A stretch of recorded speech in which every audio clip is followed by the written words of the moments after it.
অপ্রাসঙ্গিক বিষয় ঝটিকা মিছিল আওয়ামী লীগ বের করে, আর আমরা বলি পুলিশকে ব্যবহার করি এটাকে বন্ধ করার জন্য। আপনি তো আওয়ামী লীগকে ব্যান করতেছেন না, ব্যান না করে আপনি ঝটিকা মিছিল বন্ধ করতে বলতেছেন। এটা ফাইল নেবি না, দরজা খোলা রেখে বলবেন যে চুরি হবে না, এটা তো হয় না। আওয়ামী লীগকে ব্যান না করার কী কারণ থাকতে পারে? আপনার নতজাননীতি, আমরা এই নতজাননীতি বিশ্বাস করি না। আপনি আয়নাঘর সৃষ্টি করছেন, আপনি এই যে গণহত্যা করছেন, এই অজুহাতেই আগামী 3 বছর নির্বাহী আদেশে আপনার আওয়ামী লীগকে ব্যান করতে পারেন। আপনি দায়িত্ব আপনি পালন করেন, খালি খালি জনগণের উপরে ঝামেলা সৃষ্টি করেন, বলে ওনারা মিছিল করবে না। কেন মিছিল করবে না?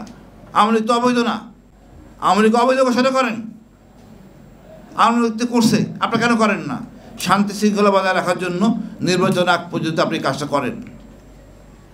আপনারা এখনই ঐক্যবদ্ধ বসতে পারেন নাই, এই বিপ্লবকে স্বীকৃতি দিবেন কি দিবেন না?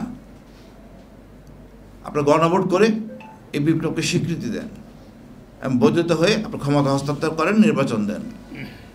সংস্কার করতে এত সময় লাগার কথা না। আমরা এখানে বসে সবাই মিলেই সংস্কার করতে পারি। জনগণের জন্য সংস্কার, জনগণের সংস্কার করেন। আপনি এসি রুমে সংস্কার করেন, তো এসি লোকজন যারা তারাই এই সংস্কার অন্তর্ভুক্ত হবেন। আপনি সংস্কার করতে কার জন্য? নন এসি লোকদের জন্য।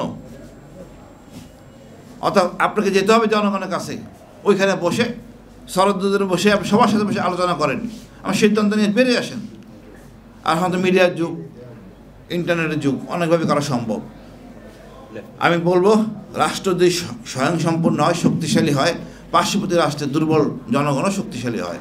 ভারতের এই 30 কোটি বা 20 কোটি মুসলমান, বিশাল জনসংখ্যা, দুর্ভাগ্য তাদের নেতৃত্বের অভাব। আমি মহান আল্লাহর কাছে দোয়া করব